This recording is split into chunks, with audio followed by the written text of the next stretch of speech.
우크라이나 대반격 작전의 성패는 러시아의 견고한 방어선을 얼마나 신속히 뚫을 수 있느냐에 달렸다는 진단이 나왔습니다. 우크라이나의 목표는 지난 2014년 러시아가 불법적으로 병합한 크림반도에 이르는 육로 통로를 차단하는 것입니다. 러시아군은 이곳에 지뢰와 용의 이빨이라 불리는 대전차 장애물, 참호 등으로 수십 킬로미터의 견고한 방어선을 구축하고 병력을 집중적으로 배치했는데요. 우크라이나군은 서방 기갑 차량으로 무장한 본대를 투입해 이 방어선을 돌파할 계획입니다. 현재 우크라이나군은 동부와 남부에서 7개 마을을 탈환하며 자포리자로 진격하고 있습니다.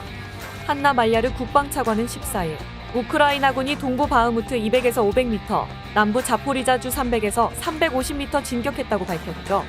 러시아 침공 초기와 달리 공수가 바뀐 상황에서 우크라이나 군이 필연적으로 불리하다는 주장도 있습니다.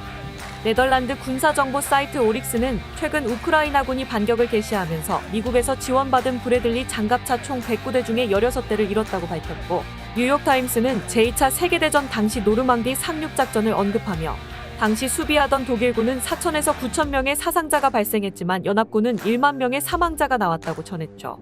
이런 상황에서 F-16 전투기 지원으로 지상전 교착 상태를 돌파해야 한다는 주장이 힘을 얻고 있습니다.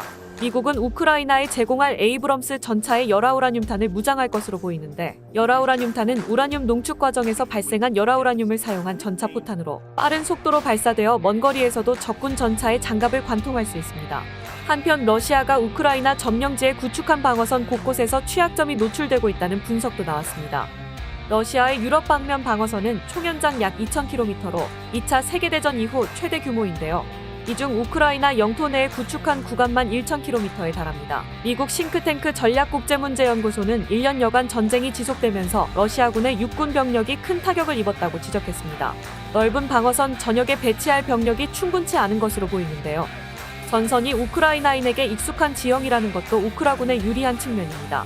2차 대전 때 나치 독일이 벨기에 방면으로 우회해 프랑스의 450km 마지노선을 무력화했는데, 러시아가 마지노선 2배 이상인 우크라이나 내 방어선을 빈틈없이 막아내는 것보다 우크라이나가 취약점을 돌파해내는 것이 훨씬 쉬울 수 있다는 관측입니다. 국제사회에 널리 알려진 러시아의 용치 역시 위력이 기대에 못 미칠 것으로 보이는데요. 용치는 땅 밑에서 콘크리트로 단단히 연결된 후 매립돼야 효과를 발휘할 수 있는데, 소셜미디어를 통해 공유되는 사진들을 보면 일부 구조물들은 연결 없이 그저 지상에 얹어진 상태로 분석된다는 것입니다.